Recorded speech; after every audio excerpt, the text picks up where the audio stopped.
আর দিদি দিদি দিদি এখন নিজের জ্বালায় কার্যত আতঙ্কে দিন কাটাচ্ছে কার্যত। আর মিডিয়ার সাংবাদিকগুলো বলছে দিদি দিদি দিদি, আর দিদি এভাবে হাত জড়ো করে চলে গেলেন। আপনারা দেখতে পেলেন কার্যত দিদি এখন টেনশনে রয়েছে, আতঙ্কে ভুগছেন। তো দিদিকে এখন সাড়া দেবে বলুন তো আপনারা? এদিকে বলছে দিদি দিদি। তো কালকে দেখলাম, এটা কালকের ঘটনা, কালকে মাননীয় মুখ্যমন্ত্রী মমতা বন্দ্যোপাধ্যায়ের নিজের যে গড় ভবানীপুর, সেখানে তিনি সভা করেছে চেতলাতে অনিন্দ্র ভবন বা একটি অনিন্দ্র মঞ্চ নামে একটি মঞ্চ আছে, সেখানে তিনি সভা করেছিলেন। কার্যত কর্মী সভা যাকে বলা হচ্ছে, এটা হচ্ছে কর্মী সভা করেছিলেন। এবং তারপর কর্মী সভা করে যখন তিনি বাইরে বেরিয়ে এলেন সন্ধ্যার সময়, আপনারা দেখতে পেলেন যে সাংবাদিকরা কিন্তু তার পিছন ছুটছিল যে দিদি দিদি দিদি দিদি। আপনারা আবার স্ক্রিনে এখনও দেখতে পাচ্ছেন। কিন্তু মাননীয় মুখ্যমন্ত্রী জাস্ট এইটুকু দেখলো যে মিডিয়া আসছে, সঙ্গে সঙ্গে কিন্তু চলে গেল। মিডিয়ার মানে মুখোমুখি হলেন না। কিন্তু কেন হলেন না, এর একটা প্রশ্ন কিন্তু উঠেছে। কারণ যে মানুষ সবসময় মিডিয়ার সামনে কথা বলতে ভালোবাসে, মানে সবসময় তো পুলিশ একটি করে মাইক্রোফোন নিয়ে ঘুরেই বেড়ায় যে কখন তিনি কথা বলবেন, কখন তিনি বক্তৃতা রাখবেন। তিনি মাইক্রোফোন হাতে পেলেই একেবারে বাংলা থেকে পৃথিবীতে যতগুলো ভাষা আছে সমস্ত ভাষায় তিনি বক্তৃতা দেন এবং বক্তৃতা দিতে ভালোবাসেন এবং সুবক্তা। অথচ কালকে তিনি এতবার করে মিডিয়ার লোকগুলো ডাকলো, সাংবাদিকগুলো ডাকলো, দিদি দিদি বলে কার্যত তিনি সাড়া দিলেন না। জাস্ট একবার দেখলেন, তারপরে এইভাবে হাত জড়ো করে চলে গেলেন। মানে কার্যত বলার চেষ্টা করলো যে আমাকে এবার ছেড়ে দিন, কার্যত আমি খুব টেনশনে আছি। আমার যেটুকু মনে হয় আমি খুব টেনশনে আছি, আমাকে ছেড়ে দিন। কিন্তু তিনি কেন, এটা প্রশ্ন উঠেছে, তিনি মানে মিডিয়ার সম্মুখীন হচ্ছে না কেন? খালি কালকে বলে নয়, যেদিন থেকে শোনা গেছে যে ভবানীপুরে মাননীয় মুখ্যমন্ত্রী মমতা বন্দ্যোপাধ্যায়ের বিরুদ্ধে আমাদের রাজ্যের বিরোধী দলনেতা শুভেন্দু অধিকারী দাঁড়াচ্ছে, সেদিন থেকেই কিন্তু তিনি আর মিডিয়ার সামনে বেশি কিন্তু বক্তব্য রাখছেন না। কেন, এটা কিন্তু প্রশ্ন উঠেছে। এবার তিনি অন্য কিছু বক্তব্য রাখতে পারতেন।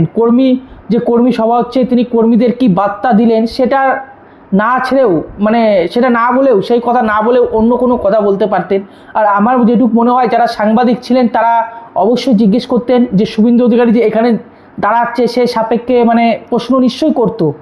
সেটা কোথাও না কোথাও মাননীয় মুখ্যমন্ত্রীও বুঝতে পেরেছিলেন এবং তিনি বিহেভিয়ার দেখে বোঝা যাচ্ছে সেটা নিয়ে তিনি আতঙ্কিত। কীরকম আতঙ্কিত? তিনি ভাবছেন এইভাবে এ আবার কী হলো। আমি তো আর নন্দীগ্রামে যাইনি দাঁড়াতে, নন্দীগ্রামে আমি হেরেছি ঠিক আছে, কিন্তু নন্দীগ্রামে তো আমি যাইনি দাঁড়াতে। আমি তো আমার নিজের জায়গায় দাঁড়াচ্ছি ভবানীপুর, সেখানেও চলে এলো শুভেন্দু অধিকারী। এই একটা জিনিস, এই একটা মাথায় কিন্তু তার কাজ করছে, সাইকোলজি যাকে বলা হয়। আর আমি তো বলবো ভাই, বিজেপি কিন্তু এখানে একটা বেশ গেম চেঞ্জার মুড বা গেম চেঞ্জার প্ল্যান করেছে। এই যে জিনিসটা করেছে যে ভবানীপুরে শুভেন্দু অধিকারীকে দাঁড় করিয়ে দাও। মাননীয় মুখ্যমন্ত্রী দেখুন, আপনারা লক্ষ্য রাখুন, আর কোথাও কিন্তু কোনো কর্মী সভা হয়নি এখনও পর্যন্ত। কোথাও কি কর্মী সভা হয়েছে? কিন্তু কালকে কিন্তু ভবানীপুরে কর্মী সভা হয়েছে। কেন? কারণ মাননীয় মুখ্যমন্ত্রী কিন্তু বুঝতে পেরেছেন যে এবার কি হয়। তিনি কিন্তু প্রচণ্ড মানে আতঙ্কিত। এবং কে ছিলেন? মাননীয় মুখ্যমন্ত্রীর সঙ্গে অভিষেক বন্দ্যোপাধ্যায়ও ছিলেন এবং অভিষেক বন্দ্যোপাধ্যায় মানে যাতে না হেরে যান মাননীয় মুখ্যমন্ত্রী, তার ব্যবস্থা তিনি করছেন কার্যত। তার মানে তাদের একটা টেনশন রয়েছে যে হেরে যেতেও পারে কার্যত। এবং আমি যেটুকু জানতে পারছি যে বক্তব্য তিনি দিয়েছেন, এবং আমি শুধু বলছি যে মাননীয় মুখ্যমন্ত্রী ভবানীপুর কেন্দ্র নিয়ে আতঙ্কিত রয়েছে, এটা কিন্তু আমি একা বলছি না। বড় বড় যে মেইন স্ট্রিম মিডিয়া সেখানেও লেখা রয়েছে যে শুভেন্দুর ভয়ে থরথর কাঁপছে মাননীয় মুখ্যমন্ত্রী বা মমতা বন্দ্যোপাধ্যায়। এইভাবে কিন্তু হেডলাইনগুলো রয়েছে যে শুভেন্দুর ভয়ে থরথর কাঁপছে মমতা বন্দ্যোপাধ্যায়। তো আমি একা কিন্তু বলছি না, আমি একা যে বলছি তা কিন্তু নয়। বড় বড় যে মেইন স্ট্রিম মিডিয়া রয়েছে সেগুলোও কিন্তু একই কথা বলছে যে তিনি কিন্তু ভয় পাচ্ছেন। তার যে বিহেভিয়ার, তার যে চলার ধরন, তার যে স্টাইল, সে ভয় পাচ্ছেন। এবং কর্মী সভায় কী আলোচনা হয়েছে আপনারা দেখতে পাচ্ছেন। কর্মী সভায় তো আর 10 জনকে নিয়ে কর্মী সভা হয়নি, অনেক প্রচুর লোক দেখতে পাচ্ছেন। তো তারা কেউ না কেউ তো বাইরে এসে বলবে যে কী আলোচনা হলো, এবং তারা তো বলবেই অবশ্যই, হয়তো মিডিয়ার সামনে বলবে না, কিন্তু কিছু না কিছু তো বলবে। কিন্তু যেইটুকু জানা যাচ্ছে যে তিনি বলেছেন যে আমাদের হাতে আর কিছু নেই। মানে আমাদের হাতে কিছু নেই মানে ওই যে নির্বাচন কমিশনার জ্ঞানেশ কুমার প্রত্যেকটা অফিসারকে ভাই বদলি করে দিয়েছেন, প্রত্যেকটা অফিসারকে বদলি করে দিয়েছেন। তাই কিন্তু মাননীয় মুখ্যমন্ত্রী বলেছেন যে আমাদের হাতে কিছু নেই, ভোটটাকে এবার আপনাদেরই করাতে হবে এবং নজর রাখতে হবে। এবং আরেকটি কথা খুব বলেছেন, সেটা হচ্ছে লোডশেডিং। এই লোডশেডিংটা নিয়ে আমার খুব জানার ইচ্ছা যে এই লোডশেডিং আসলে কী না। খুব বলে থাকেন, মাননীয় মুখ্যমন্ত্রী বলে থাকেন, তারপর তৃণমূলের আরও নেতারা বলে থাকেন যে নন্দীগ্রামে লোডশেডিং করে নাকি শুভেন্দু অধিকারী জিতেছিল। এটা কিন্তু তারা বলে থাকেন। আর আমি যেটুকু মনে করি এটা হচ্ছে একটা অজুহাত। তিনি যে হেরেছেন এটা অজুহাত। আর এর পরের যে ধাপটা, যে নাটকীয় মঞ্চ, সেটা আমি বলছি আস্তে আস্তে। যে এতই যদি নন্দীগ্রামে লোডশেডিং করে যদি শুভেন্দু অধিকারী যদি জিতে থাকে, তাহলে মাননীয় মুখ্যমন্ত্রী কলকাতার দ্বারস্থ হয়েছিলেন, কলকাতা হাইকোর্টের দ্বারস্থ হয়েছিলেন, যার কারণে বা যার জন্য কিন্তু মাননীয় মুখ্যমন্ত্রী মমতা বন্দ্যোপাধ্যায়কে 5 লক্ষ টাকা জরিমানা দিতে হয়েছিল।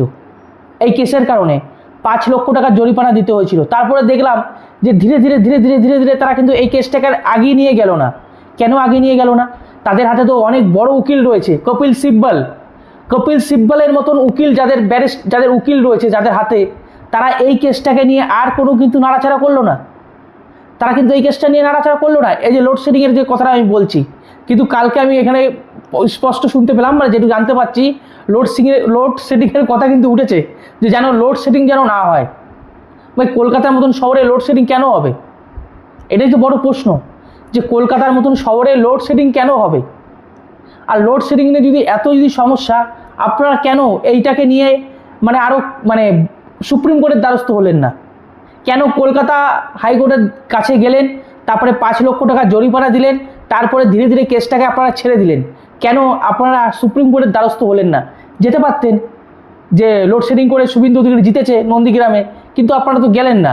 কার্যত আপনিও জানেন যে আমার যেটুকু মনে হয় সেও জানে যে সে সেখানে হেরেছে, কিন্তু ওই যে বললাম, একটা তো অজুহাত দিতে হয়। অজুহাতটা কি? লোডশেডিং।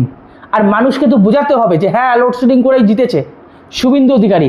তাই লোক দেখানো একটি কেস করেছিলেন বা কলকাতা হাইকোর্টের দ্বারস্থ হয়েছিলেন, ওই পর্যন্তই। তারপরে কিন্তু আর বাইরে যায়নি, তারপরে কিন্তু কেসটা আর গড়ায়নি। আমি আবারও বলছি, যাদের হাতে কপিল সিব্বলের মতন উকিল রয়েছে, তারা কেন গেল না সুপ্রিম কোর্টে, কেন দ্বারস্থ হলো না? এই একটা প্রশ্ন তো রয়েছে। তো যাই হোক, কালকে শুনলাম বারবার বলছিলেন লোডশেডিংয়ের কথা, যে লোডশেডিং যাতে না হয়, কিন্তু আমি জানি না কলকাতার মতন জায়গায় কি লোডশেডিং হবে কি না।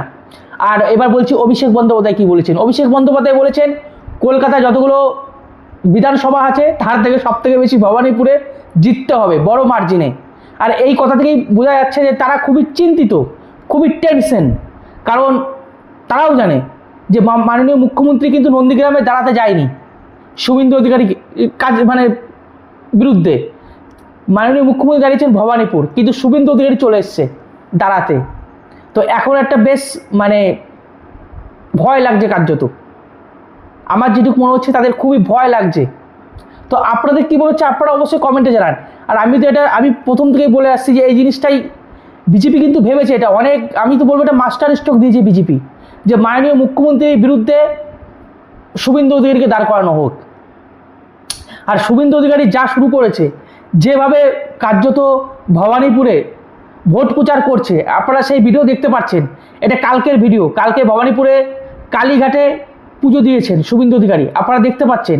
তো এই সমস্ত দৃশ্য দেখে আরও তিনি আতঙ্কিত হচ্ছেন যে ভবানীপুরে শুভেন্দু অধিকারী পুরো একদম জাঁকজমক করে রেখে দিয়েছে তার যে ভোট প্রচার।